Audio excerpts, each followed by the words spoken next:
में देखिए delta H of reaction, जैसा मैंने बताया नॉट लगा के, कई बार लोग रिएक्शन डेल्टा के नीचे भी लिख देते हैं तो आपके मर जाते जैसे सबसे लिखेंगे। तो क्या होगा एच नॉट ऑफ प्रोडक्ट, जितने भी प्रोडक्ट होंगे उन सबका एच नॉट, तो सिग्मा लिख सकते हो या ऐसे लिख सकते हो जैसे भी मानो, minus H not of reactance. ठीक है, अब आपको पता है कि ये आप कैलकुलेट नहीं कर सकते, ठीक है, क्योंकि आप हमेशा क्या कैलकुलेट कर सकते हैं, चेंज। तो ये जो आपका एक्सप्रेशन है ये आपके लिए क्या हो गया है, यूजलेस हो गया। क्लियर है आपको? अब हम आते हैं नेक्स्ट हमारे, तो हमें क्या करना है फिर, हमें जब किसी चीज की रिएक्शन को निकालना है तो उसके लिए हमें क्या करना चाहिए, तो उसके लिए हम आते हैं अगली चीज डिफाइन करते हैं, heat of formation. Please standard word use कर लेना, standard heat of formation, standard heat of formation.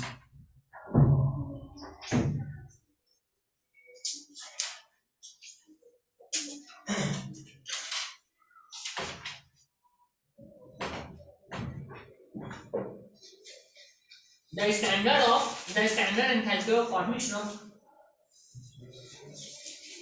the standard enthalpy of formation of a compound, the standard enthalpy of formation of a compound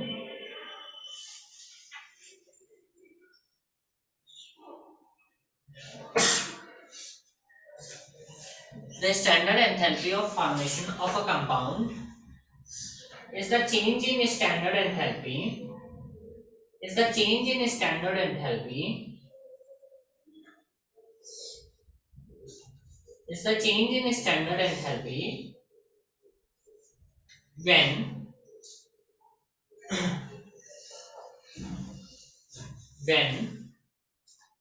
1 mole of a substance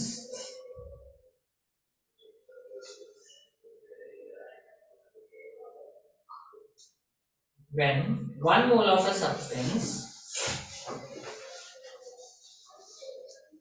is formed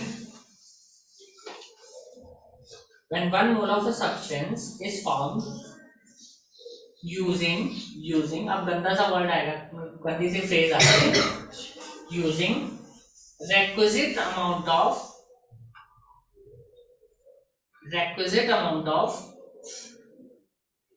element requisite amount of elements in their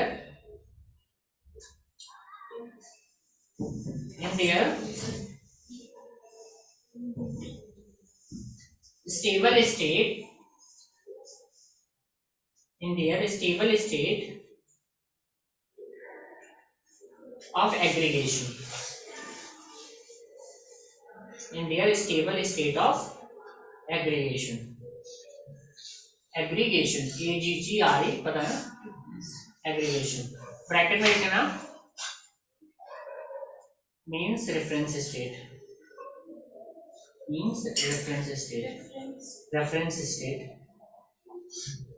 comma means standard state, 50 word है मतलब कुछ भी लिख लो, means standard state मतलब इनमें से कुछ भी यूज कर सकते हो, मतलब अगर मान लो ऑप्शन बनाया मींस, अगर एलोट्रोप्स के लिए बात कर रहे हैं तो एलोट्रोप्स के लिए अगर हम बात करें specifically means elements in their most stable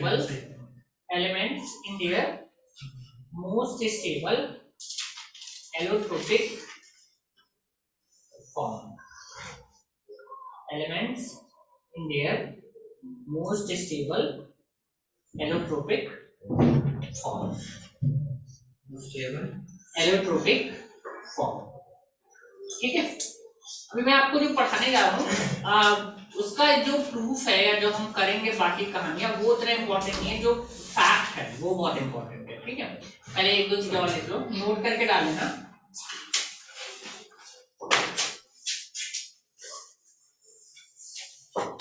The standard enthalpy of formation, note करके लिखना, standard enthalpy of formation of every element, the standard enthalpy of formation of every element in their most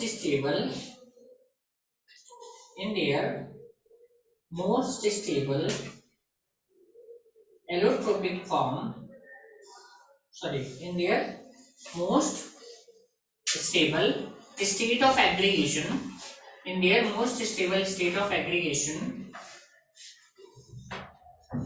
is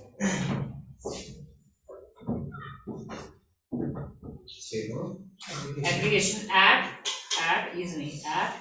1 bar pressure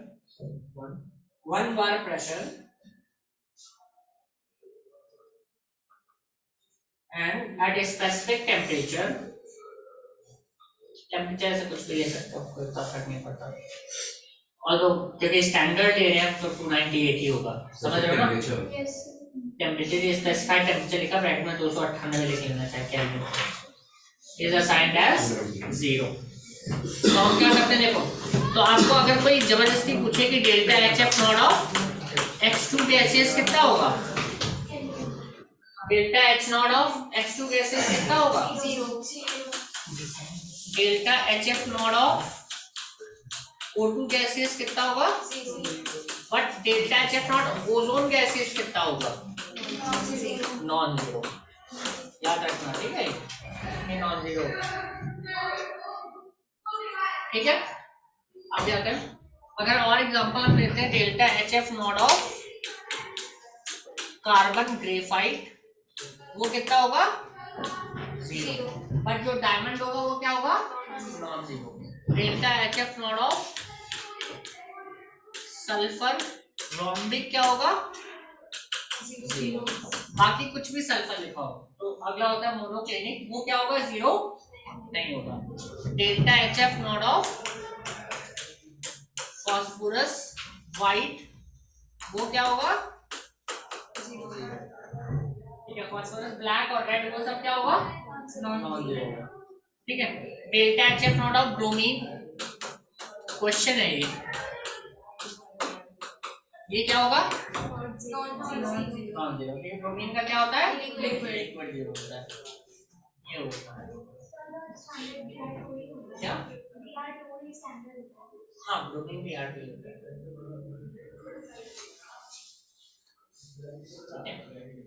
तो ये कहानी होगी, clear point. अब देखो आप इसका यूज कैसे करते हैं, ठीक है। पहले तो कहानी देख लो कि रिजल्ट क्या आता है।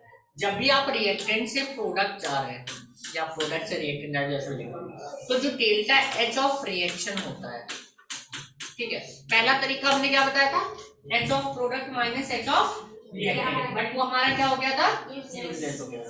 तो अब हम यहाँ पे एक नई चीज डिफाइन करते हैं, delta heat of formation of product, जितने भी प्रोडक्ट होंगे minus delta heat of formation of reactant, ये आपका फॉर्मूला आ जाता है। इसको मैं थोड़ा और एलाबोरेट करके लिखता हूँ, फिर आगे इसका प्रूफ दिखा देता हूँ आपको करके, ठीक है। फॉर्मूला इंपॉर्टेंट है, बाकी कहानी इंपॉर्टेंट नहीं है, ठीक है।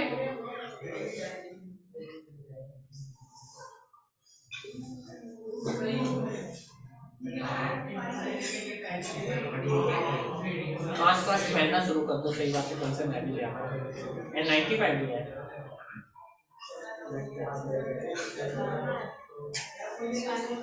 हंसो मत बेटा, सच में आ रहा है, 3.5 करोड़ लोग व्यस्त हो गए। क्या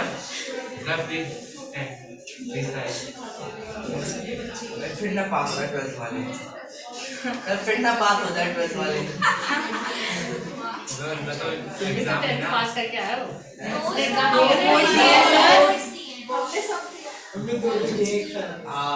मेरी बहन पास हो गई थी,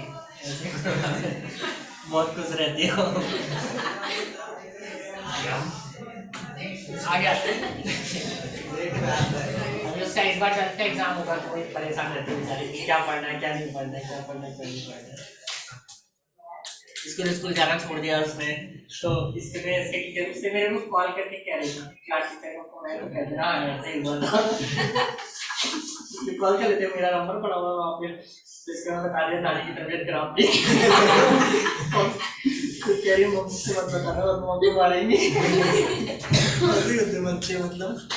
और मतलब पहले मतलब शुरू शुरू होता आपने देखा नहीं, आप लोग छोटे होंगे, से काफी छोटी थी और 9th तक नहीं पढ़ती थी, तो 9th के स्कूल में गई थी तो बड़ा स्कूल है, उसके पहले ऐसे घर के पास ऐसे लोग पढ़ गए थे, इतनी सीधी सीधी बोलने में मतलब उसको आवाज निकाल मतलब कहाँ गई बच्ची, हाँ आपके जैसे बोलती थी मतलब उसको बोला अभी अभी देखो मतलब अगर स्कूल में कोई बवाल हो जाए तो सबसे पहले आगे वही निकलेगी मतलब ऐसे कैसे पूछा तो बदनाम करके रखा है। तो ऐसे बच्चे चेंज हो जाते हैं मतलब 2-3 साल में इतना चेंज हो जाते हैं, ठीक है। आपके भी होंगे छोटे भाई बहन तो देखा ही होगा कि बड़े भी आते हैं, छोटा की बात करें जब आप देखो कैसे चेंज होते हैं वो, तो देखते हैं यहाँ पे और बार्गेनिंग बहुत करते हैं, तो कहते हैं मैंने कहा अगर इतने मार्क्स ले आए तो वो होता है ना बच्चों का बोलने के लिए कि ये चीज दिला के निकले, अच्छा इतने नहीं है इतने हैं तुम तो नहीं दिलाओगे। यहाँ पे देखते हैं चलिए, तो अगर मान लें हम बात करते हैं कि प्रोडक्ट, अगर मान लो मैं एक कोई रिएक्शन लेता हूँ A plus B giving you C plus D, तो यहाँ पे अगर हम देखते हैं डेल्टा एच ऑफ फॉर्मेशन, ठीक sorry delta H of reaction, not लगा देंगे ऑब्वियस सी बात है। तो हमने क्या बताया अभी प्रोडक्ट माइनस रिएक्टेंट, तो देखो यहाँ पे प्रोडक्ट का जब आप लिखोगे तो कैसे लिखोगे delta H F not of, जैसे हम वहां पे लिखते थे क्या बोलते हैं जो हमने बॉर्न नंबर में थोड़ा बहुत किया था, तो यहाँ पे कितने सी हैं प्रोडक्ट में सी, तो सी टाइम्स सी, ठीक है, plus D times delta H F not of D minus A times delta H F not of plus B times delta H F not of. देखो ये इसलिए भी करते हैं क्योंकि जो आपका डेल्टा एच होता है उसकी जो यूनिट होती है वो जनरली, मैं एक यूनिट ले रहा हूँ कैलोरी भी ले सकते हैं, ठीक है, जनरली क्या होती है किलो जूल पर मोल, ठीक है, कुछ भी कैलोरी पर मोल और किलो कैलोरी जो भी होती है, बट पॉइंट यहाँ पे क्या होता है ये पर मोल होता है, तो यहाँ पे पर मोल है तो यहाँ पे सी हो गए तो सी मोल्स हो जाएंगे, डी हो गए तो डी मोल्स हो जाएंगे, तो इस तरीके से लिखते हैं, इसे लिखना बहुत क्लियरली आना चाहिए आपको, और यहाँ पे कोई रिस्ट्रिक्शन नहीं होती सॉलिड लिक्विड जैसे वहां पे होती है ना केमिकल इक्विलिब्रियम में, सॉरी यहाँ पे कोई रिस्ट्रिक्शन नहीं होती स्टेट की सब कुछ लिख दोगे, लेकिन एक चीज ध्यान रखना बहुत ही गलती कराना भी बताता हूँ, लिख लो पहले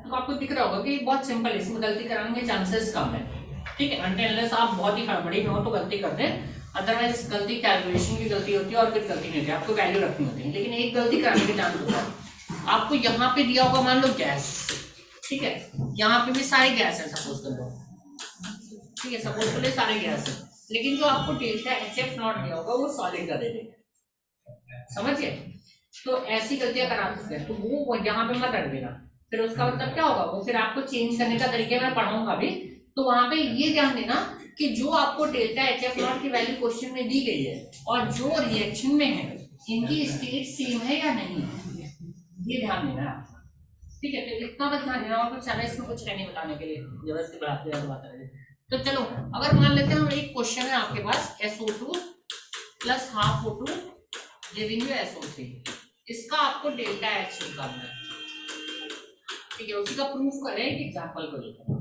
ठीक है, डेल्टा एच नॉट रिएक्शन निकालनी है आपको एग्जांपल का, और प्रूफ क्या है अंडरस्टैंडिंग के लिए इंपॉर्टेंट है, देखो तो आपको पता है कि डेल्टा एच नॉट रिएक्शन क्या होगा, ठीक है, delta H not of reaction क्या होगा H of SO3 minus H of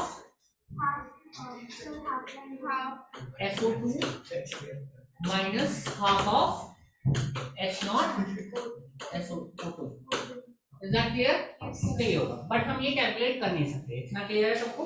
अब हम क्या करेंगे, हमारे पास इसमें मेन चीज क्या है, दो ही है, O2 तो खुद ही एलिमेंटल स्टेट है, उसको लिखने की कोई जरूरत नहीं है, तो आपके पास क्या बचा, एक SO3 और एक SO2, तो हम पहले इसकी हीट ऑफ फॉर्मेशन के रिएक्शन लिखते हैं, SO2 की जो हीट ऑफ फॉर्मेशन की रिएक्शन होगी वो कैसे लिखेंगे बताइए,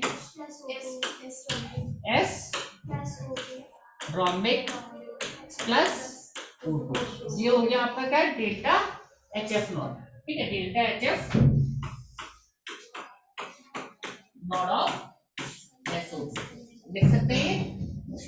कोई दिक्कत है? इसका जो रिएक्शन, हीट ऑफ रिएक्शन, जो इस रिएक्शन की जो हीट ऑफ रिएक्शन होगी वो क्या होगी, heat of formation of SO2। Is that clear? इस रिएक्शन की जो हीट ऑफ रिएक्शन होगी वो क्या होगी, heat of formation of SO2। Right understand मैं कर रहा हूँ, कुछ कॉम्प्लिकेटेड नहीं है। तो इसको क्या मैं ऐसे लिख सकता हूँ, heat of reaction of this reaction is equal to delta heat of formation of SO2 is equal to H not of SO2 minus H not of sulphur rhombic minus H not of O2। ऐसे लिख सकते हैं क्या? देखो वही तो लिखा है जो पहले ऊपर पढ़ा है, वैसे ही लिखा है हमने कि हीट ऑफ रिएक्शन क्या होती है आपकी, प्रोडक्ट माइनस रिएक्टेंट। कोई दिक्कत है? आगे बढ़े। अब हम आते हैं सेकंड हिस्से पे, इसकी बात करते हैं। ठीक है, तो इसकी बात अगर हम करते हैं तो ये क्या हो जाएगा, again sulphur rhombic plus 3/2 O2 giving you SO3। यहाँ पे भी जो डेल्टा है, इसका जो हीट ऑफ रिएक्शन होगा वो क्या होगा, heat of formation of SO3। तो देखा जाए, तो इसकी अगर हम बात करते हैं तो delta HF not, delta H of reaction क्या हो जाएगा, delta HF not of SO3 is equal to क्या हो जाएगा, H not of SO3 minus H not of sulphur rhombic minus 3/2 H not of O2। कोई दिक्कत है? ठीक है,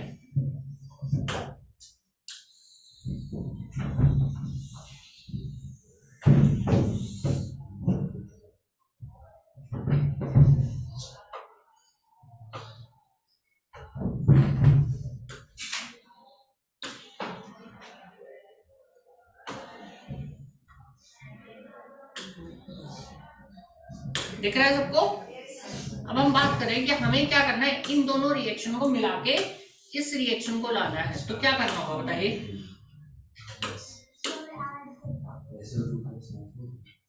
क्या करना होगा बताइए? अगर मैं इक्वेशन 3 में से, ठीक है, अगर मैं क्या करूं, इक्वेशन नंबर 3 में से इक्वेशन नंबर 2 को सब्ट्रैक्ट कर दूं। ठीक है, this is equation number 3, this is equation number 2। अगर मैं 3 में से 2 को सब्ट्रैक्ट कर दूं तो देखो क्या आएगा, यहाँ पे क्या आ जाएगा, डेल्टा जो भी आएगा यहाँ पे, तो बेसिकली वो क्या होगा, delta HF not of SO3 minus delta HF not of SO2 is equal to क्या है ये, H नॉट ऑफ SO3, और उसके बाद क्या होगा, इससे रोम्बिक से रोम्बिक खत्म हो जाएगा, माइनस 3/O2 से प्लस हो जाएगा तो माइनस हाफ हो जाएगा, तो SO3 आ जाएगा, उसके बाद minus H not of SO2 and यहाँ पे आ जाएगा आपका minus half H not of. देखो क्या ये H not of the reaction के बराबर है? देखो क्या ये जो चीज है ये H not of the reaction के बराबर है? तो ये क्या है आपका, ये हो जाता है डेल्टा H नॉट ऑफ।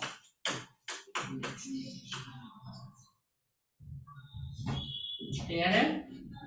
बहुत सिंपल होता है चैप्टर, इसमें बस यही करना होता है, घटाना जोड़ना भाग करना, भाग भी नहीं करना, मतलब घटाना जोड़ना मल्टीप्लाई करना, यही होता है, और कुछ नहीं करना होता है। ठीक है, तो इसमें कुछ ऐसा बहुत डिफिकल्ट नहीं होता, बस प्रैक्टिस की जरूरत होती है, वो कर लेंगे बहुत सारी।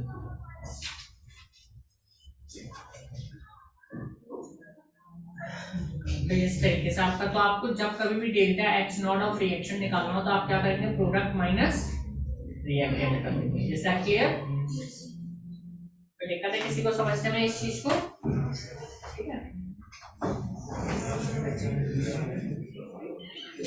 मैं करके दिखा दिया, खुद करने की कोशिश करो, देखो मत, देखो देख के मत करो, खुद करने की कोशिश करो सब लोग। ठीक है, आप एक बार समझ लो, चाहे देख लो पूरा अच्छे से, फिर एक बार खुद करने की कोशिश करो, क्योंकि कोई मतलब नहीं है छापने का ना।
देखिए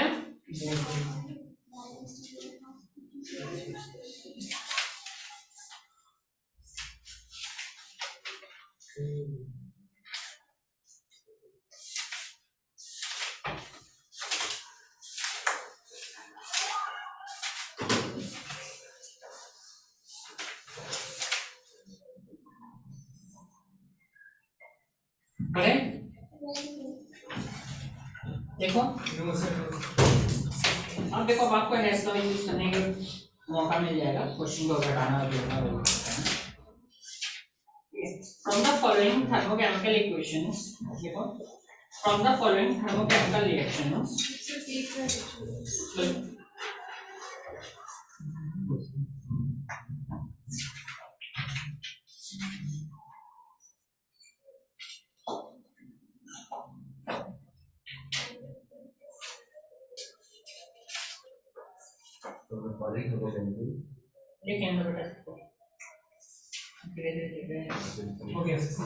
from the following thermochemical reactions, calculate the enthalpy of formation of cane sugar. Enthalpy of formation of cane sugar. cane sugar गन्ने की जो शक्कर होती है, ठीक है, हाँ cane sugar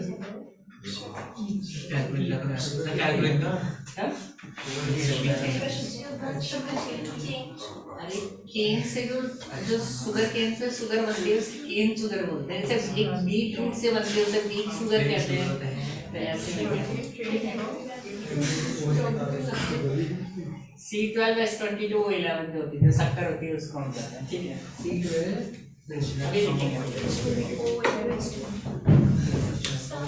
हाँ क्या शुगर बेटा सुक्रोज वगैरह से होता है, मतलब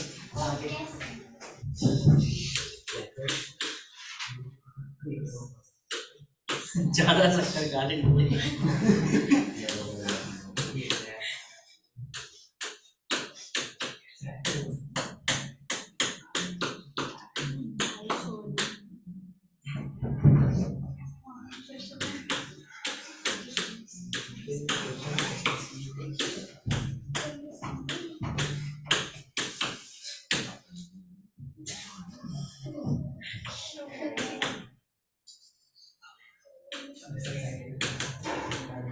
अच्छा, हर जगह यूनिट जहां पे मैं मेंशन ना करूं, हर जगह की यूनिट किलोजूल पर मोल है। अगर कोई डिफरेंस यूनिट हुई ऊपर लिख लो चाहे नोट आउट डाल के कि हर जगह यूनिट जहां पे मेंशन नहीं किलोजूल पर मोल है, ठीक है। अगर कहीं और यूनिट कुछ हुई तो मैं मेंशन कर दूंगा, ठीक है। ये बार-बार लिखने का मतलब नहीं है।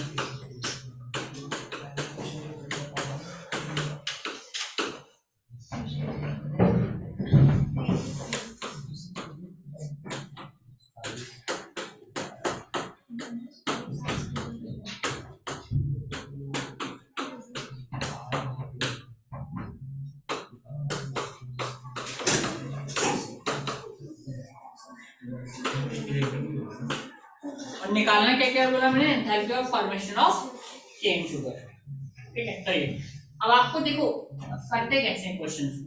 आपको क्या चाहिए, enthalpy of formation of cane sugar चाहिए। आपको ये तीन कहानियां दी हुई हैं, ठीक है। तो केन शुगर की एंथैल्पी ऑफ फॉर्मेशन का जो रिएक्शन होगा पहले वो कॉपी में लिखो। तो वो रिएक्शन क्या होगी, 12 कार्बन प्लस 11H2 प्लस 11 है ना, तो 11/2 O2 हो जाएगा, giving you C12H2 and H12 and O11। अब आपको क्या करना है, इन तीनों रिएक्शन को कंबाइन करके, मल्टीप्लाई करके, मैनिपुलेट करके वो रिएक्शन आपको लानी है, और उसके साथ ही जब जो आंसर आ जाएगा वो आपको आंसर। समझ गए ना कैसे क्वेश्चन करते हैं? आई रिपीट अगेन, एक छोटा सा क्वेश्चन ले लेते हैं पहले, ठीक है? बिफोर डूइंग दैट मैं एक छोटा सा क्वेश्चन समझा देता हूँ कि मान लो आपको एक क्वेश्चन दिया गया है, से फॉर एग्जांपल कुछ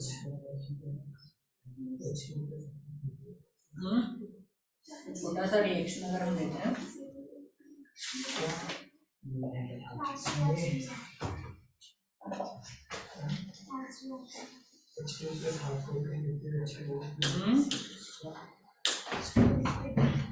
कुछ कट जाना चाहिए, इधर काटने वाला हम बताते हैं।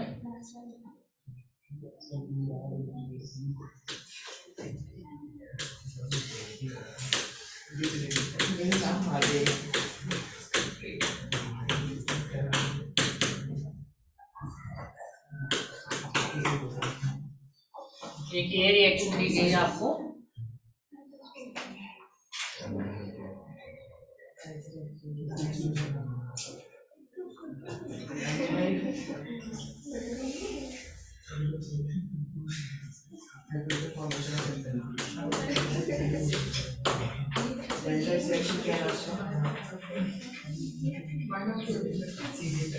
लास्ट इक्वेशन माइनस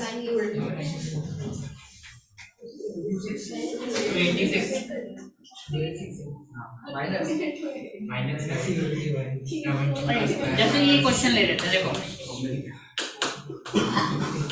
सिंपल सा क्वेश्चन है। देखो आपको एक क्वेश्चन दिया गया है कि मान लो आपको पता करनी है, किसी भी एक छोटा सा क्वेश्चन मैं करके दिखा रहा हूँ पहले, फिर बड़ा वाला आप करना, ठीक है? फिर एक और बड़ा करेंगे।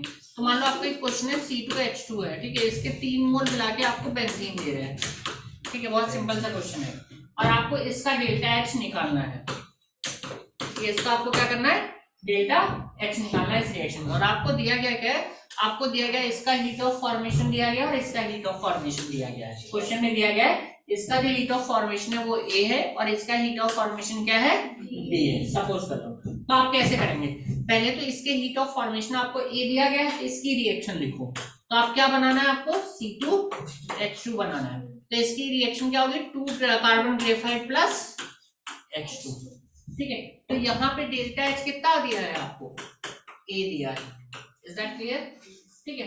दूसरी रिएक्शन आपको क्या दी गई है, C6H6। यहाँ पे कितना है आपके पास, 6 कार्बन प्लस 3 H2। इसका जो डेल्टा HF0 है वो कितना दिया गया है आपको, B दिया गया है, ठीक है? अब आपसे कहा गया है कि इस रिएक्शन का आपको निकालना है, ठीक है? तो आपको क्या करना है, इन दोनों को कंबाइन इस तरीके से करना है कि आपको ये इक्वेशन मिल जाए। क्लियर है पॉइंट? तो इसके लिए आपको क्या करना पड़ेगा, पहले ये देखो आपको चाहिए क्या, पहले वहां पे देखो C2H2 चाहिए लेफ्ट हैंड साइड पे। ऐसे पहले क्वेश्चन किए नहीं, आपको पहले दिमाग में होना चाहिए कि चाहिए क्या आपको। तो C2H2 चाहिए और वो किस साइड पे चाहिए आपको, लेफ्ट हैंड साइड। और कितने चाहिए, 3। अब कौन सी इन दोनों में से कौन सी इक्वेशन C2H2 देखती है, यहाँ पे कितने हैं, किस साइड पे, तो इसको 3 से मल्टीप्लाई करके अगर मैं पलट दूं तो काम हो जाएगा। तो इसको 3 से मल्टीप्लाई करेंगे तो यहाँ पे भी कितना हो जाएगा, 3। और अगर पलटोगे तो कितना हो जाएगा, 1 बाई माइनस होता था, 1 बाई केमिकल इक्विलिब्रियम में होता था, ठीक है? यहाँ पे इसको मल्टीप्लाई करके पलट दिया मैंने, 3 से मल्टीप्लाई करके पलट दिया मैंने। तो 3C2H2 giving you 6C plus H2। हाँ तो लिया मैंने, यहाँ पे कितना होगा, 3 होगा, माइनस, ठीक है? माइनस नहीं लिखा, माइनस, ठीक है? अब इन दोनों इक्वेशंस को क्या कर दो, ऐड कर दो। तो इसको ऐड करोगे तो मैंने क्या होता है, जैसे अलजेब्रिक इक्वेशंस होती हैं कि अगर लेफ्ट हैंड साइड और राइट हैंड साइड सेम चीज होती है तो क्या हो जाती है, कट जाती है। तो ये 6 3H2 से ये कट गया और यहाँ पे कितना हो गया, 3C2H2 गिविंग यू 3C6H6। तो यहाँ पे कितना हो जाएगा, delta HF0 I mean delta H कितना हो जाएगा टोटल, डेल्टा यहाँ पे कितना हो जाएगा, B माइनस 3। और यही इसका क्या है, हीट ऑफ रिएक्शन है। क्लियर? क्या कह रहे हो बेटा, बोलो। से आपने इक्वेशन कर दी इसमें +3H2 ये ऐसे लिखा जाएगा, इसका साइन चेंज। ये बेटा रिएक्शन पलटी है मैंने, अगर मतलब आप x बराबर y को y बराबर x लिखते हैं तो कोई फर्क पड़ता है क्या? वही तो लिखा मैंने, रिएक्शन को प्रोडक्ट कर दिया, बट ये एग्जैक्टली सेम चीज नहीं है, ठीक है। हमने क्या किया, प्रोडक्ट, एक रिएक्शन जो फॉरवर्ड डायरेक्शन में एंडोथर्मिक थी, उसको जब बैकवर्ड डायरेक्शन में करके देखो तो क्या हो जाती है, एक्सो हो जाती है। इस डायरेक्शन में वो चीज ऊपर वाली क्या थी आपकी, एंडो थी, और जब हमने इसको पलटा तो हमारी रिएक्शन क्या हो गई, एक्सो हो गई, इसलिए माइनस लिखा है वहां पे। तो जो प्रोडक्ट थे वो प्रोडक्ट ही रहेंगे और जो रिएक्टेंट थे वो रिएक्टेंट ही रहेंगे, ठीक है। करिए, देखा ना, चलिए देख लेना, देख लिया सबने, देख लो, फिर पिछला वाला क्वेश्चन करो।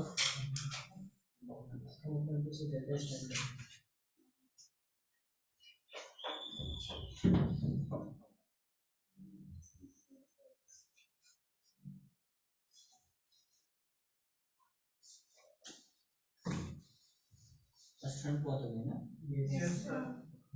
What is it?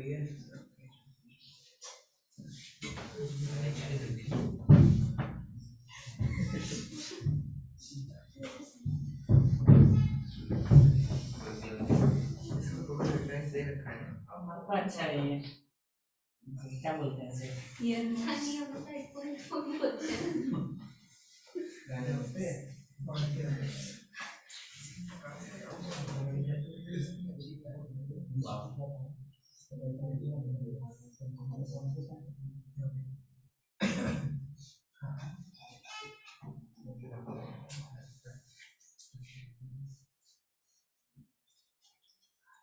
तो पहले वाले क्वेश्चन को रेफरेंस दे रखा है, किसका डेटा है निकालना है ना, enthalpy of formation of cane sugar, बाकी तीनों में दिया हुआ है आपको।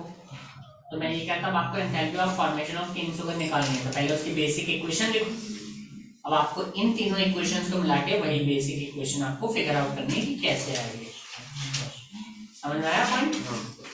पिछले वाले क्वेश्चन में आपको क्या करना है, जो मैंने दिया आपको तीन इक्वेशंस दी हैं, अब उन तीनों इक्वेशंस को मिला के आपको ऐसी इक्वेशन बनानी है जो केन शुगर का हीट ऑफ फॉर्मेशन दे दे आपको। बहुत डिफिकल्ट नहीं है, बट मैं पहले ही क्वेश्चन आपको टफ दे रहा हूँ तो करो, और इजी से शुरू कर सकते थे बट कोई मतलब नहीं है। नेक्स्ट क्लास में भी यही करना है, प्रैक्टिस ही करनी है, क्योंकि इससे क्वेश्चन आते हैं।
समझ में आ रहा है ना आपको क्या करना है, कि you have to figure out कि यहाँ पे जो आपको इसका चाहिए, क्या चाहिए, इसका हीट ऑफ फॉर्मेशन चाहिए। तो ये क्या होता है, कार्बन ग्रेफाइट प्लस, ये सॉलिड का मतलब ग्रेफाइट ही है, ठीक है, इन केस आपको नहीं क्लियर हो, जिस कार्बन सॉलिड लिखा है इसका मतलब ग्रेफाइट है, ठीक है। कार्बन ग्रेफाइट प्लस कितना चाहिए, 12 कार्बन ग्रेफाइट चाहिए प्लस 11H2 चाहिए प्लस 11/2 O2 चाहिए, giving you C6 sorry C12H22 O11।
बहुत डिफिकल्ट तो नहीं है ये, होने वाले सही है। हो जाए बता दें क्या कर रहे हो तुम? ऐसे नीचे पेन रखा हुआ था।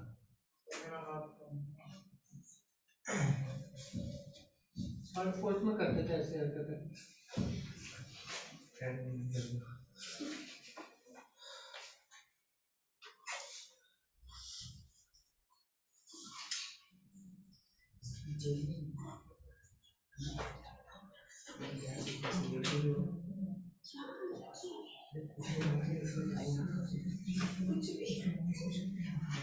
हो गया कैसे किया?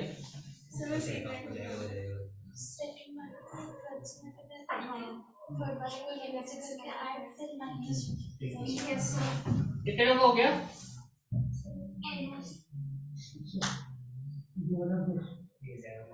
आंसर कितना है? 2200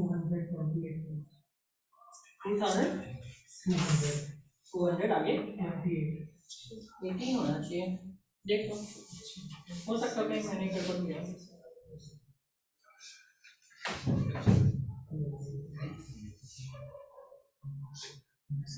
नहीं मैंने सही दिया। ठीक है एग्जैक्ट वैल्यू निकालो बेटा, बैठना नहीं है इसमें, क्योंकि आपको नंबर तभी मिलेंगे जब आप एग्जैक्ट वैल्यू निकालोगे। तो वैल्यू एग्जैक्ट निकालनी है, अदरवाइज मार्क्स नहीं आने वाले इसमें। ठीक है टेस्ट में जो भी क्वेश्चन देंगे एग्जैक्ट वैल्यू बतानी है आपको। ठीक है तो बहुत सिंपल सा क्वेश्चन है। अगेन देखो जिनका नहीं हुआ है देखो क्या करना है आपको, क्या करना है आपको कि सेकंड इक्वेशन को कितने से मल्टीप्लाई करना है? 12 से मल्टीप्लाई करो। 12 carbon solid plus 12 oxygen gaseous giving you 12 CO2 और डेल्टा H नॉट कितना हो जाएगा यहाँ पे? -12 टाइम्स 390। और जो इक्वेशन नंबर थर्ड है उसको कितने से मल्टीप्लाई किया? 11 से। 11H2 gaseous plus 11/2 O2 gaseous giving you 11H2O liquid और यहाँ पे डेल्टा H नॉट कितना हो जाएगा? -11 टाइम्स 286। तो इन दोनों इक्वेशन जो इक्वेशन नंबर 1 है, ठीक है take a look at equation number 1। Equation number 1 में क्या करो, इन दोनों को सब्ट्रैक्ट कर दो। ठीक है इन दोनों को क्या करो इक्वेशन नंबर, या पहले इनको ऐड कर दो, ज्यादा सिंपल हो जाएगा। पहले ऐड कर लो ज्यादा सिंपल हो जाएगा। ऐड कर लो तो ये कितना होगा? 12 carbon solid plus 11 hydrogen gaseous plus 12 और 11/2 कितना होता है आपका? 12 24 25/2 ना, नहीं 35/2 35/2 ना, देख लेना एक बार। Giving you 12 CO2 plus 11 H2O और यहाँ पे जो डेल्टा H हो जाएगा वो कितना होगा? मैं ये कैलकुलेशन कर लूँ भाई कितना होगा डेल्टा H? कितना होगा? 12×36 माने 108 108 3 111 11 12×36 36 में 11 जोड़ोगे कितना हो जाएगा? यहाँ पे आते हैं 88 88 88 88 94 के 4 9 या तो 22 22 ठीक है ये हो जाएगा। ये दोनों ऐड कर दो यहाँ पे कितना हो जाएगा? 6 के 12 4 1 5 6 7 1 8 4 3 7 ये हो जाएगा। ठीक है तो ये डेल्टा H हो गया आपका ना। अब इसको क्या करना है आपको? इसको घटा दो इसमें। ठीक है इसमें क्या करो, इसको घटाने की भी जरूरत नहीं है, गेस पलट के ऐड कर दो। ठीक है इसको रिवर्स करके ऐड कर दो। ठीक है इसको रिवर्स करके ऐड करोगे तो यहाँ पे कितना हो जाएगा आपका? C12 H22 O11 या ऊपर वाले को ही रिवर्स कर देते हैं, सॉरी पहली वाली रिएक्शन को क्या करो, रिवर्स कर दो।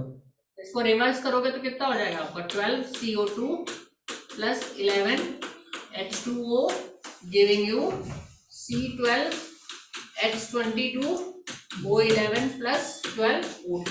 तो यहाँ से डेल्टा H कितना आ जाएगा प्लस 5644।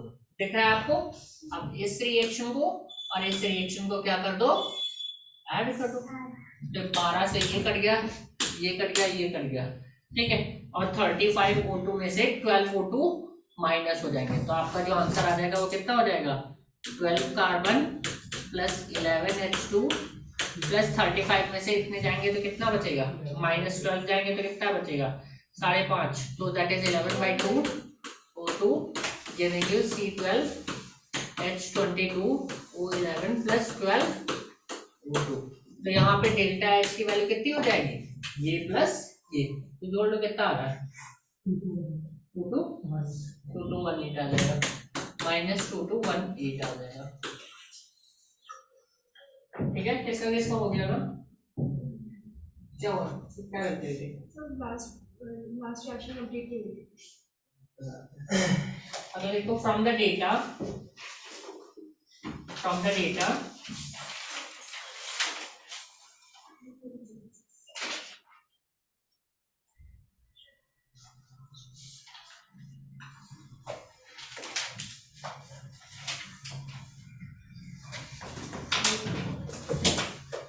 और इजी नहीं होंगे आई गेस कंपेयर टू कौन पता है।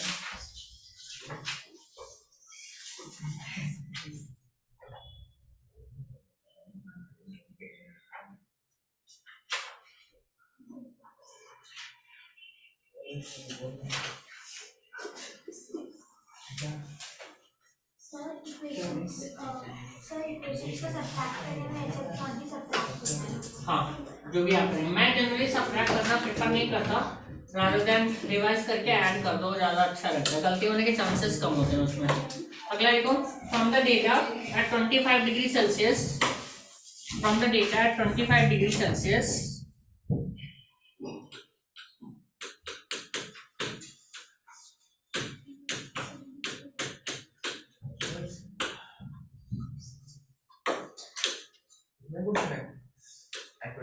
आगे देखो डेटा तो लिखो ना, from the data eight 25 degree Celsius, data नीचे लिख रहे हैं हम प्लीज।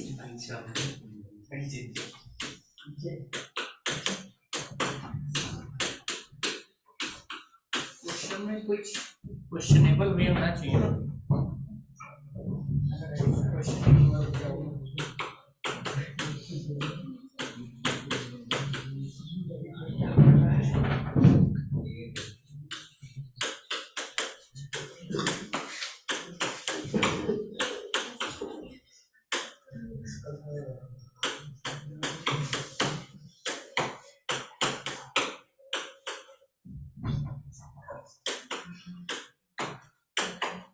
जहाँ नॉट का लगा हो लगा देना, ठीक है।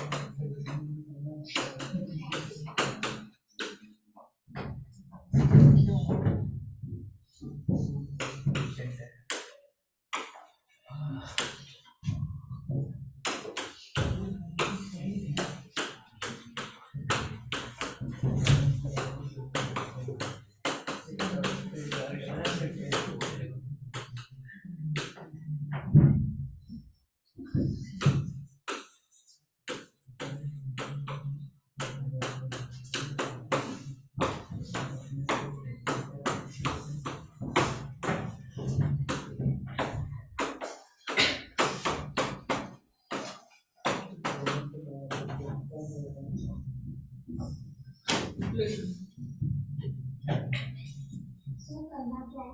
वही बता रहे पहले लिख तो second order delta is not down minus 156 है इक्वल टू सेकंड में नेगेटिव है क्या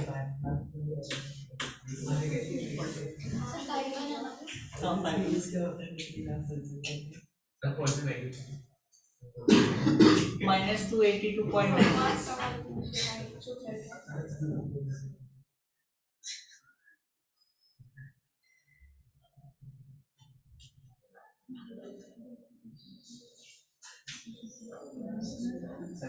नाइस। वो जो लास्ट वाली रिएक्शन है उसमें वो तो बड़ा different है। क्या लास्ट हाँ वाली फोटो हाँ उसका फोटो है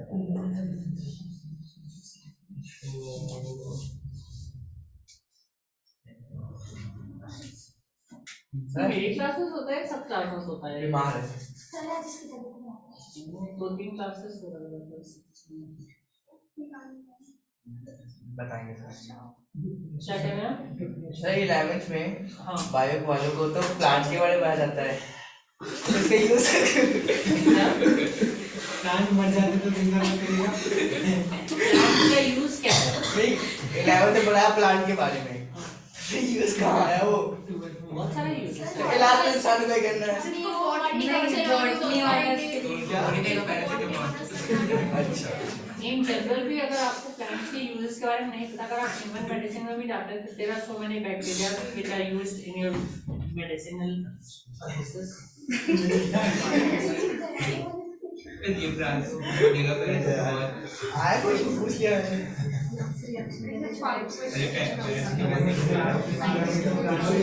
वैसे भी देखो मतलब अगर मतलब बेसिक करनी हो तो सबसे सही होता है, देखो जैसे केमिस्ट्री नाम की कोई चीज नहीं है एक्चुअल में, मतलब अपार्ट फ्रॉम ऑर्गेनिक बेसिकली सब जो भी फिजिकल केमिस्ट्री वो फिजिक्स है मोर और लेस।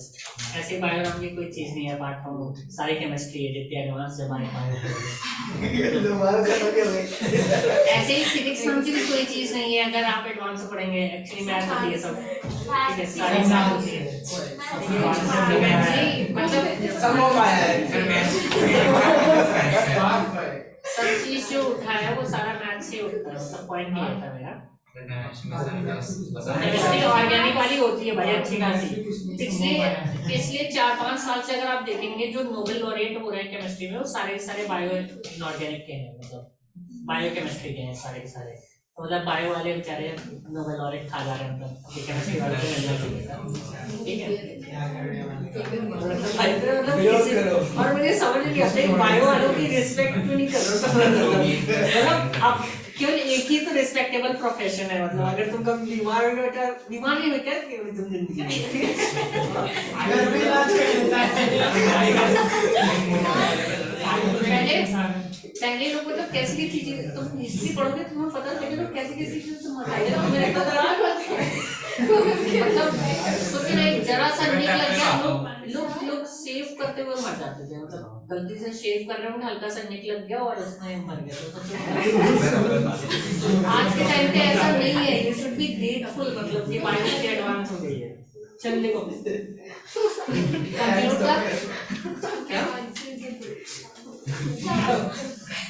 हुआ क्या होता है कंप्यूटर एंथैल्पी ठीक है, अब आगे लेते हैं। और ये तो ऐसे बोल रहे थे मैं तो बहुत तीन मार रहा बैठे बैठे क्या करोगे, कितने मार्क्स है पता है तुम्हारे लिए इस बार? पता है मेरे को। इतने तो बोले ही मत, ठीक है पता नहीं क्या कर रहा हूँ अभी आजकल। तो computer enthalpy of formation of FeO solid and Fe2O3 solid. FeO3 solid.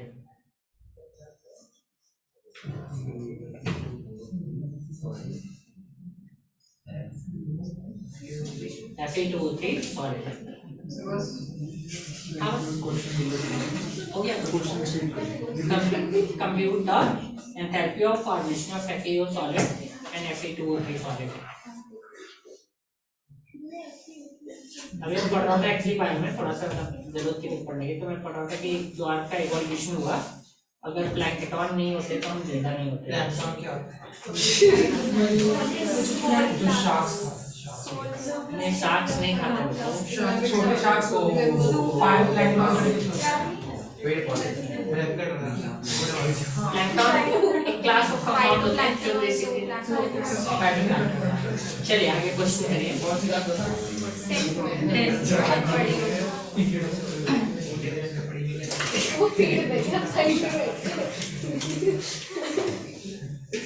जिंदगी असली मजे तो नहीं ले रहा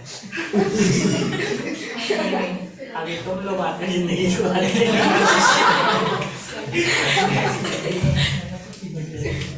पढ़ाई कर लो बेटा, अभी मतलब पॉइंट ये है।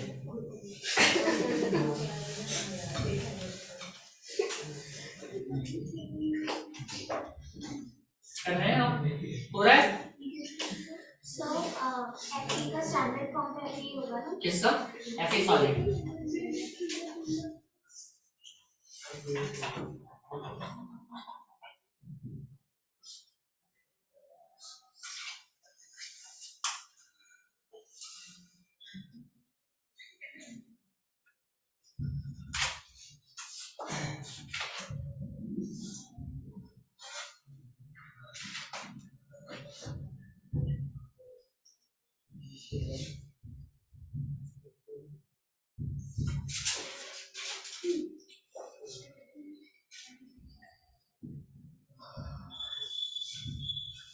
पहले तो निकालना क्या है, उसकी बेसिक इक्वेशंस लिख लो, सबसे पहले ये काम कर लो।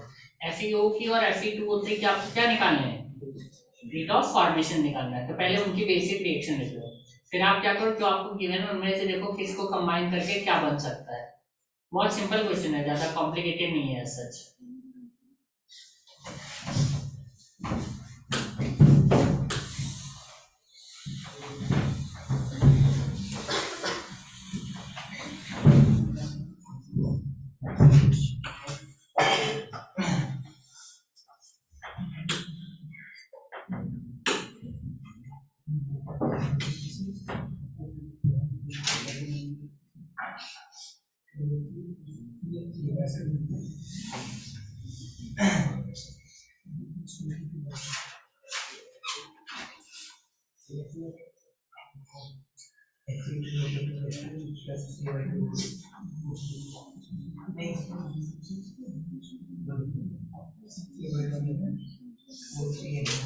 हुआ कैसे का? It's not very difficult actually, मतलब ऐसा कुछ ऐसा है नहीं, ठीक तो क्या ही होगा, कैसे करना है।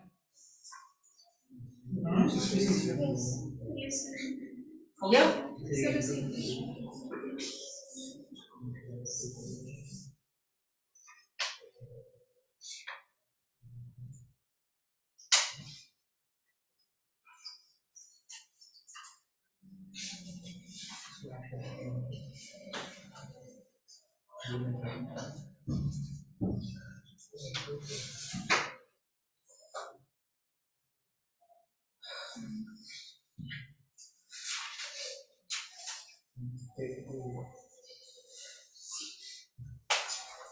हो गया?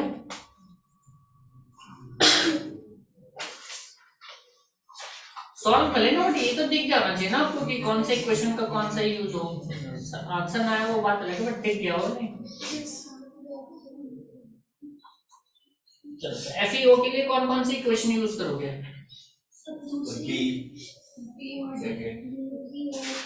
FeO के लिए ना B और C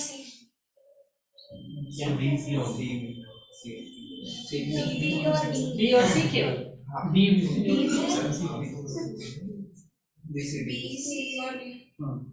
और Fe2O3 के लिए? Fe2O3 के लिए B यूज करोगे? D और B What DB? और C BCD Fe2O3 के लिए?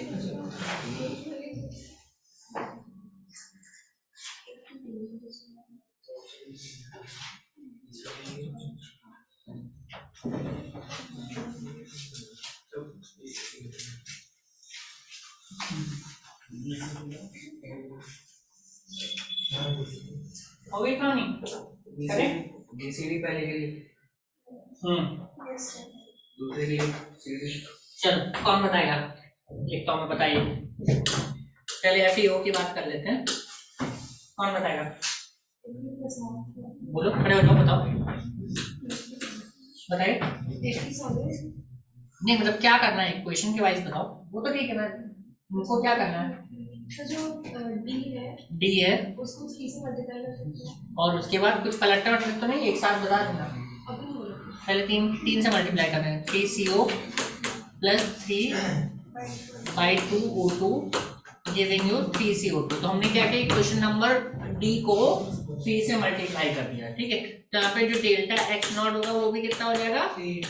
C into 282.96. Then जो ये वाली क्वेश्चन है उसको बी में ऐड कर सकते हैं। उसको बी में ऐड कर देते हैं। बी को नहीं 3 से मल्टीप्लाई करना है, आई मीन बी नहीं, सॉरी किसकी बात कर रहे हो तुम? अच्छा पहले,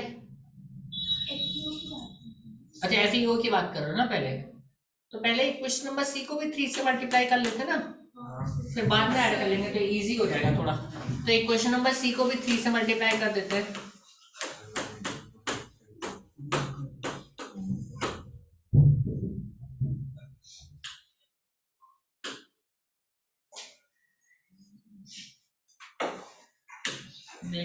लिखने में कुछ गड़बड़ हो गया हो, ये गड़बड़ हो गया था यहाँ पे, ये ऑक्सीजन था केवल यहाँ पे।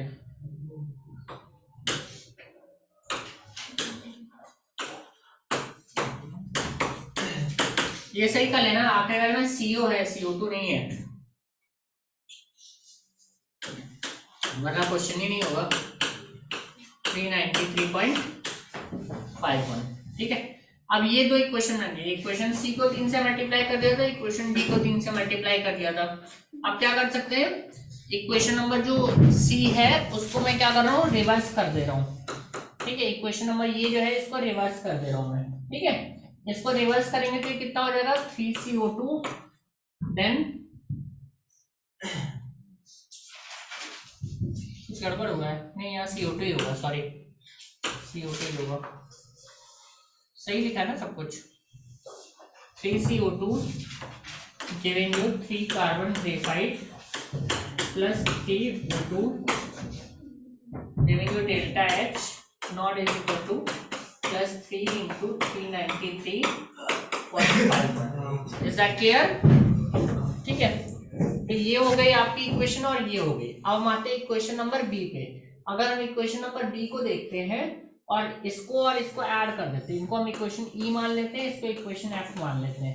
तो अगर हम बी, ई और एफ को ऐड कर देते हैं तो क्या हो जाएगा, कटेगा कुछ, सी से सी कट जाएगा, सीओ से सीओ कट जाएगा, ऐड कर दो भाई। Adding equation B, E and F, ठीक है। बी को ऐड कर दिया, ई को ऐड कर दिया और एफ को ऐड कर दिया,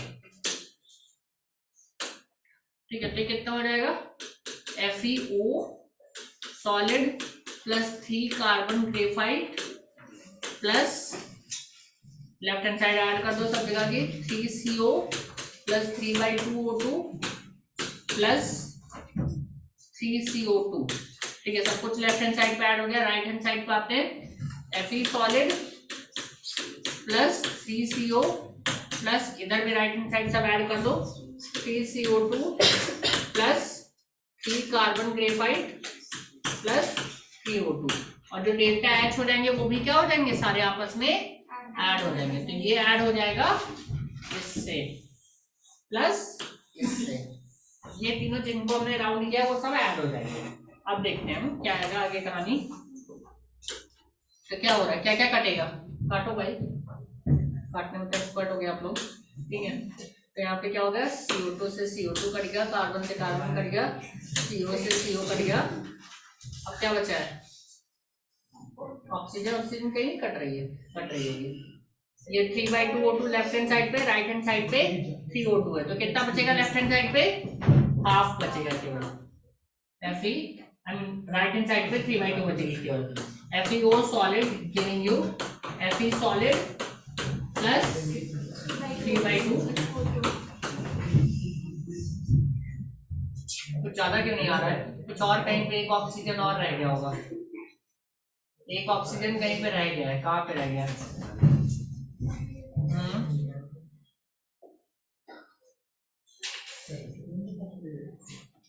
ऑक्सीजन कहाँ पे रह गया, देखो बातें मत करो। 3 carbon plus 3 carbon plus 3O2 था, सॉरी यहाँ पे 3O2 और रह गया था। 3 carbon 3CO2 giving you 3 carbon plus 3O2 इधर ये है और 3/O2 वहां पे है। कहाँ पे रह रहा है एक ऑक्सीजन,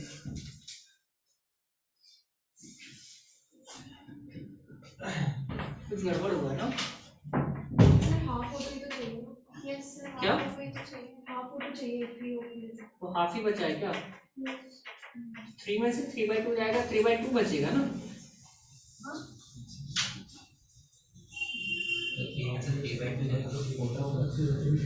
यहाँ पे 3 है और 3/2 है, तो 3/2 बच रहा है ना? तो चाहिए तो हमें हाफ ही ना। कहीं पे एक ऑक्सीजन मिस हुआ है, लिखने में ये दिक्कत होती है। सर 2 हो जाएगा क्या? 2 हो जाएगा हाँ 2 है। सर 3 - 3/2 करेंगे तो 2 हो जाएगा। अरे रुक जाओ भाई, 3 हो, यहाँ पे 3/2 था, 3 से मल्टीप्लाई किया था, ये हो गया था, ठीक है। उसके बाद 3 कार्बन से 3O2 हो गया था, 3CO2 हो गया था, इसको पलट दिया था, 3CO2 हो गया, 3 कार्बन 3O2 हो गया, ठीक है। ओके, और यहाँ पे FeO है, 3 कार्बन है,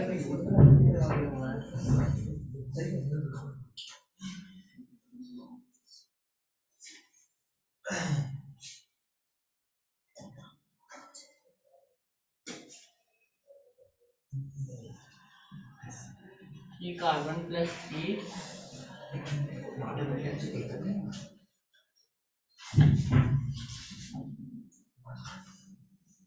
3CO plus 3/2 3CO2 plus CO।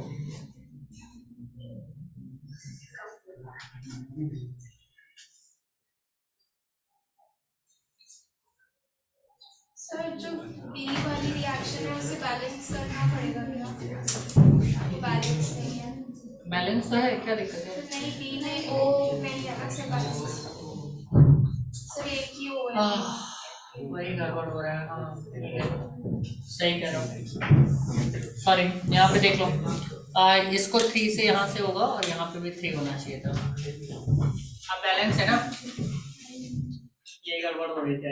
तो यहाँ पे भी क्या है, 3 यहाँ पे FeO हो जाएंगे और 3 Fe हो जाएगा। अब सही है सब कुछ, ठीक है, अब सही है, ठीक है। अभी रुक जाओ, अभी आंसर नहीं आया है, इतना ध्यान देना। ये हमने जो किया है इससे आंसर नहीं आया अभी। अभी कितना है यहाँ पे, डेल्टा H निकालो भाई। डेल्टा H का बहुत मैसी हो गया ये। सर कहाँ का एडिट किया? क्या? ये बेटा, ये वाली जो इक्वेशन थी ये सही नहीं थी ना, बैलेंस नहीं थी, तो वो इक्वेशन बैलेंस होगी। तो यहाँ पे जो आपका फाइनल इक्वेशन आया वो डेल्टा H है और ये सबको ऐड करके आया है। तो इन तीनों को ऐड करो पहले, तो आपका जो डेल्टा H आएगा वो क्या होगा, इन तीनों जो गोले में लिखे हैं इन सबके एडिशन से आएगा। तो जो इस इक्वेशन का डेल्टा H है वो उन तीनों का समेशन होगा। लिखो पहले, डेल्टा H लिख दिया तीनों का, इन तीनों रिएक्शंस को ऐड किया हमने और इनका जो समेशन होगा वो इस रिएक्शन का क्या होगा, डेल्टा H होगा। और वो डेल्टा H कितना आएगा, लिखो। टफ क्वेश्चन दे दिया पहली बार में, टफ क्या मतलब ज्यादा कैलकुलेटेड है। लिखो इनका डेल्टा H कितना आएगा, निकाला?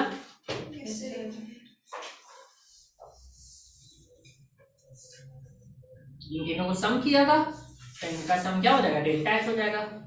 देखिए बस वो लिख लो, मतलब वो मैंने वो करने की जरूरत नहीं कैलकुलेशन, बट डेल्टा H लिख लिया इतना सबने।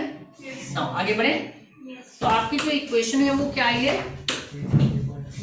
3FeO giving you 3Fe plus 3/2 O2। इसका कुछ डेल्टा H आया है, लेकिन ये हीट ऑफ फॉर्मेशन आपका नहीं है, ठीक है। हीट ऑफ फॉर्मेशन के लिए आपको क्या करना पड़ेगा, पहले तो इसको रिवर्स करना पड़ेगा। ये डेल्टा H यहाँ पे जो भी आपने सॉल्व किया होगा वो होगा, ठीक है। अभी भी ये डेल्टा H नहीं है। डेल्टा जो हीट ऑफ फॉर्मेशन होता है उसमें डेफिनेशन क्या होती है, 1 मोल के लिए। तो पूरे को क्या करोगे, 3 से डिवाइड करोगे, पूरे को 3 से डिवाइड करोगे तो क्या हो जाएगा, यहाँ पे जो डेल्टा हीट ऑफ फॉर्मेशन होगा वो क्या होगा, डेल्टा H बाई 3।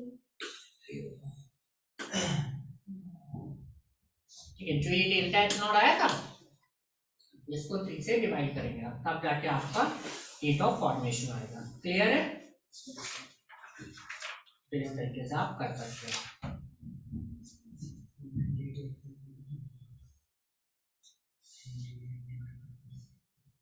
ठीक है, Fe2O3 वाला खुद करके लाना, उसका आंसर लिख लो -822.43 -822.43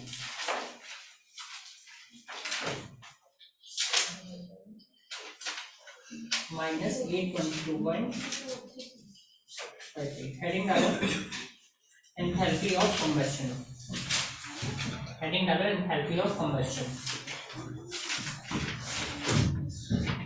अभी हम 4-5 एंथैल्पी एक साथ पढ़ेंगे उसके बाद हम फिर नेक्स्ट क्लास में उसकी प्रैक्टिस करेंगे क्योंकि एज सच उन पे अलग से क्वेश्चन नहीं आते बट वो बीच में यूज होते हैं ठीक है देखो enthalpy of combustion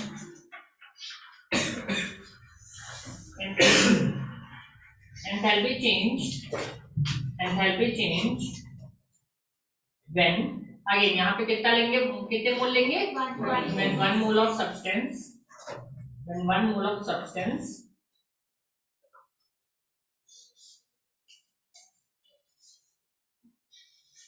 combines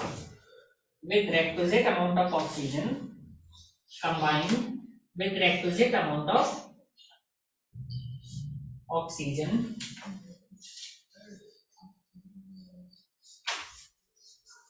to give stable product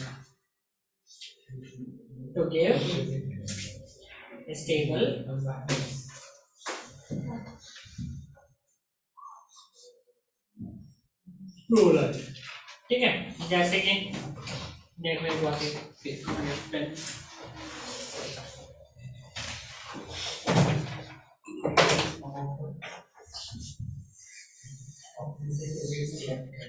जैसे कि आपको याद है वो याद रखना हमेशा वो रिएक्शन जैसे कि CH4 है या कोई भी हाइड्रोकार्बन होता है उसके कंबशन की जनरल इक्वेशन क्या होती थी CHHYX+5/4 गिविंग वो कहानी तो 2O2 जो होता है ये आपको क्या दे देता है CO2 + H2O तो यहाँ पे जो भी होती है आपको बताता है हीट ऑफ कंबशन क्या होगी एक्सोथर्मिक होगी या एंडोथर्मिक होगी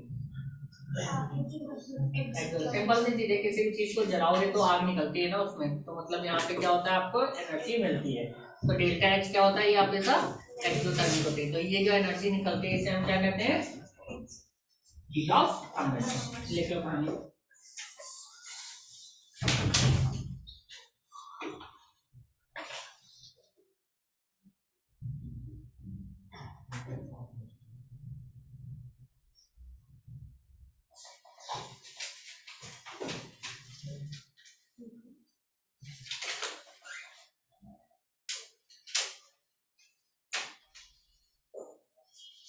देखिए अब ये हेडिंग डालना अब देखो ये 3-4 जो हेडिंग्स अभी हम पढ़ने जा रहे हैं ये they may sound exactly same but difference आपको क्लियर होना चाहिए क्योंकि ऑप्शनल में पूछ सकते हैं मेंस में और आपके एनसीईआरटी में भी दी हुई है तो आपको थोड़ा सा इनकी डेफिनेशंस क्लियर होनी चाहिए हेडिंग डालो enthalpy of solution enthalpy of solution देखो when 1 mole of solute is dissolved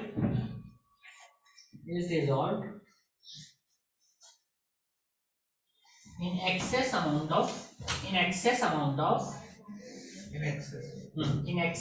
of और जनरली नहीं कि एक्सेस ही हो ठीक है डेफिनेट क्वांटिटी भी हो सकता है बट जनरली हम एक्सेस बोलते हैं in excess amount of solvent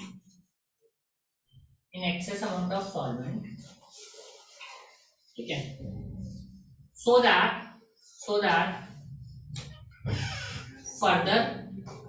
so that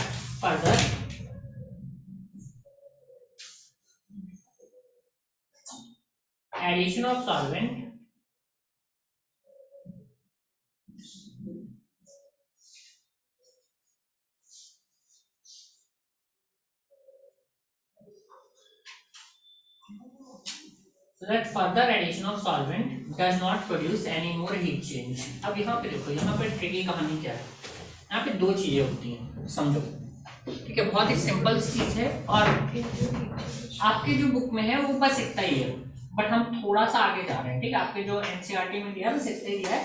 तो ट्राई टू अंडरस्टैंड यहाँ पे दो चीजें हैं। ठीक है, दो तरीके से इसको डिफाइन कर सकते हैं। पहला जो कहानी होता है, मैंने क्या बोला है कि आप सॉल्यूट को क्या करते हैं, एक्सेस अमाउंट ऑफ सॉल्वेंट में डाल देते हैं। ठीक है, अब वो एक्सेस मैंने आपको ये भी बोला था कि हो सकता हो कि एकदम परफेक्ट अमाउंट हो और एक पर्टिकुलर कंसंट्रेशन ऑफ इट तैयार करना चाहते हैं। तो देखो दो कंडीशंस होती हैं। एक क्या होता है जब आप एक्सेस अमाउंट, एक्सेस मतलब इनफाइनाइट सॉल्वेंट मानते हो। ठीक है, बहुत डिफरेंस समझ लो, डिफरेंस क्या है।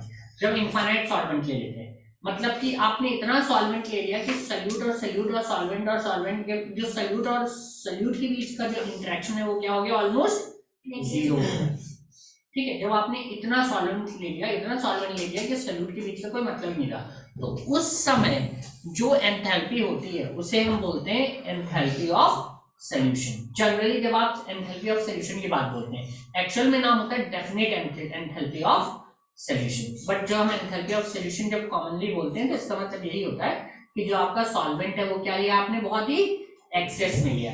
बट जब आप एकदम रेक्विजिट अमाउंट में लेते हैं कि आपका मन है कि आप 5 मोलर तैयार करना चाहते हैं, तो आप 5 मोलर के अकॉर्डिंग सॉल्यूट लेंगे और उसी के अकॉर्डिंग आपने सॉल्वेंट लिया है।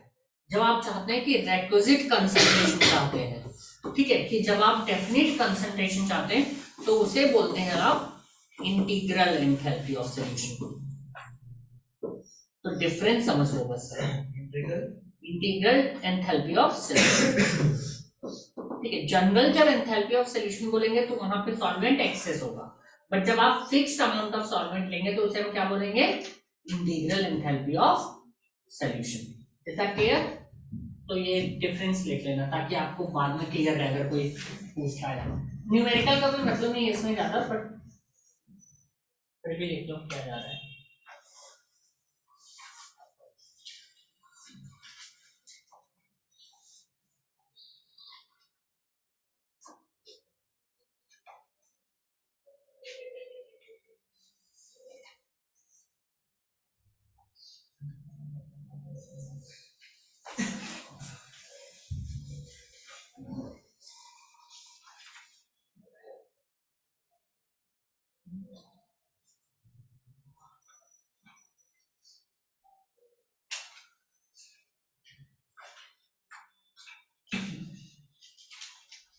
ठीक है, तो ये क्या बोलते हैं वैसे, इंटीग्रल एंथैल्पी ऑफ सॉल्यूशन, और दूसरे को क्या बोलते हैं, सिंपली एंथैल्पी ऑफ सॉल्यूशन, और एंथैल्पी एट इनफाइनाइट डेरिवेशन भी बोल सकते हैं, जैसे बोलना आपको। ठीक है, एंथैल्पी एट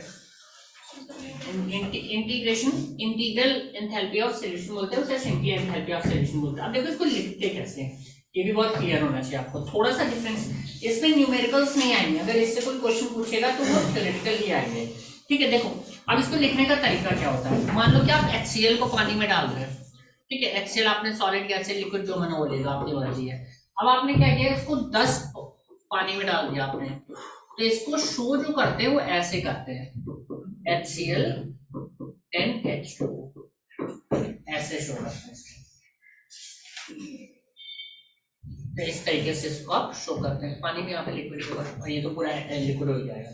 अब मान लो आपने इसको फर्दर और पानी डाला है इसमें, समझ रहे हो, HCl लिक्विड प्लस 25 वाटर कर दिया आपने। ठीक है, तो यहाँ पे क्या हो जाएगा, HCl 25 वाटर, इस तरीके से भी हो जाएगा, and so on so fourth, ऐसे आप लिखते जाओ। ठीक है, तो लिख सकते हैं आप इसे 15H2 ऐड हुआ क्या, 15H2 ऐड। अब यहाँ पे देखना, आप क्वेश्चन पूछ सकते हैं, क्या इन दोनों में से जो आपका डेल्टा H होगा वो डिफरेंस होगा या सेम होगा। क्वेश्चन समझना क्या है,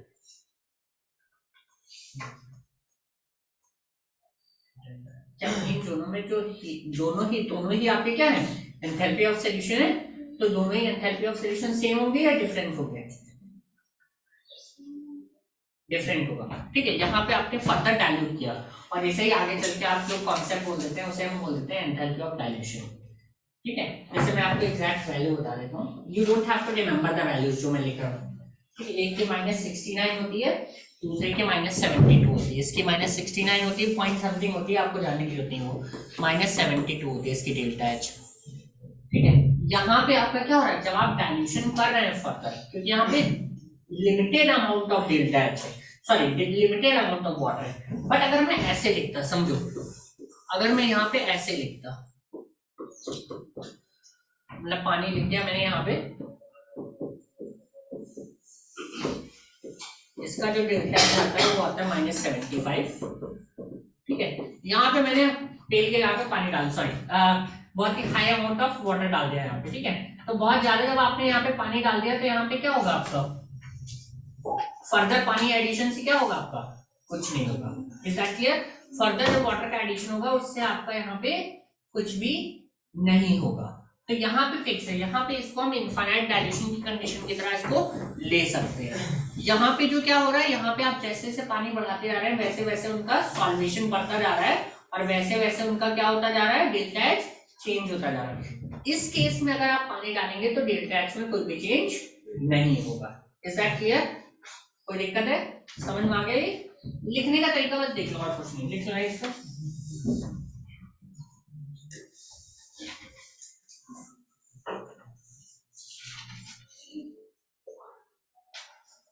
अब जैसे मैंने बताया था कि जब आप इस स्टेज से इस स्टेज में मूव कर रहे हैं तो उसे हम क्या बोलेंगे कि डाइल्यूशन हो रहा है ना।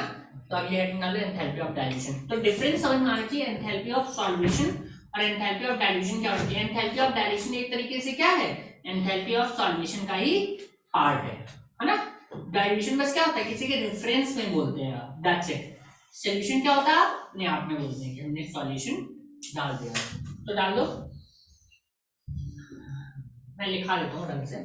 देखो, enthalpy of solution of a solute, enthalpy of solution of a solute,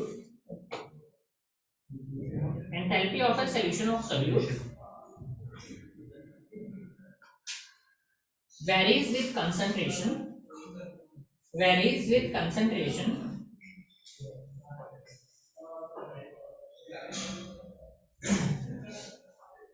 implies that there must be change of enthalpy, there must be change of solution, there must be change of enthalpy when a solution, there must be change of enthalpy when a solution is diluted,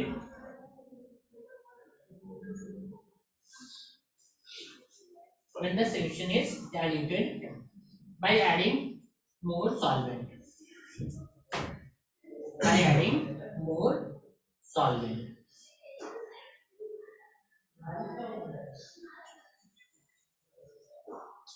ठीक है, तो लिखो ऐसे। सो enthalpy of dilution और it is enthalpy change. अब definition लिखते हैं, ये तो भी कहानी लिखी ना।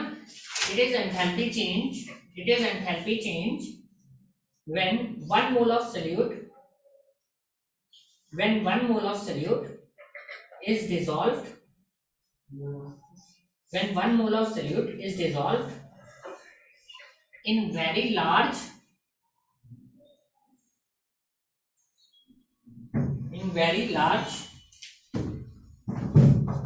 volume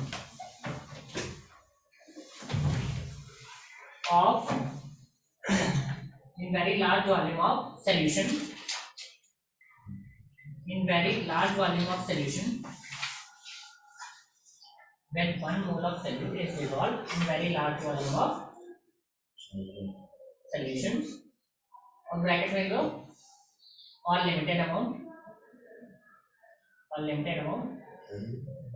so that large volume of solution, so that bracket में लिखो और लिमिटेड अमाउंट,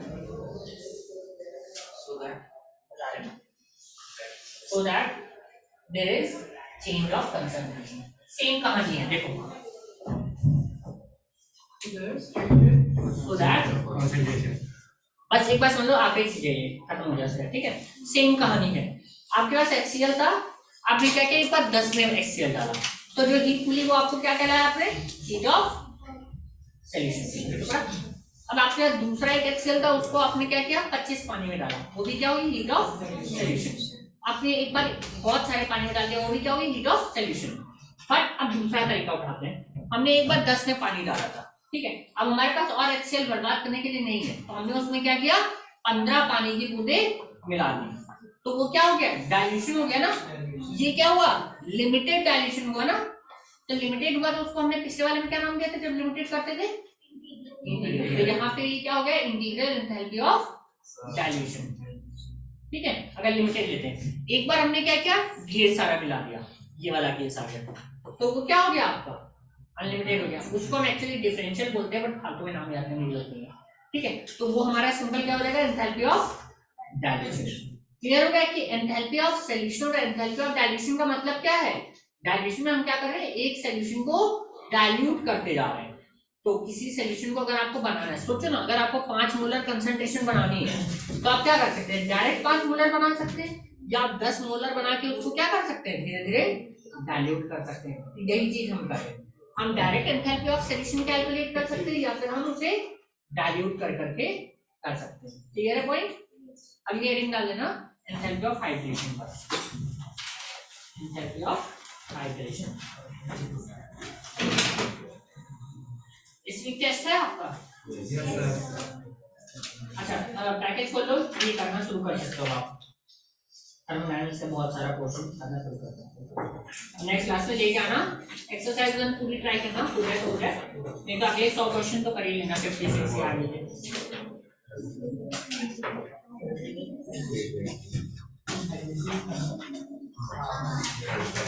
टाइम मिले तो ये होमवर्क ले लो।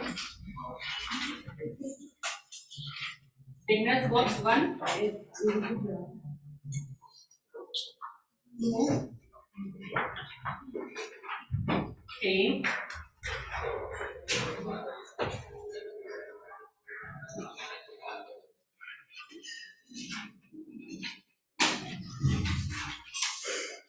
फिटनेस बॉक्स ही ट्राई करना सारे, ठीक है। हाँ मतलब ट्राई कर लेना, सारे हो जाएंगे, लास्ट वाला छोड़ के, दैट इज ऑल।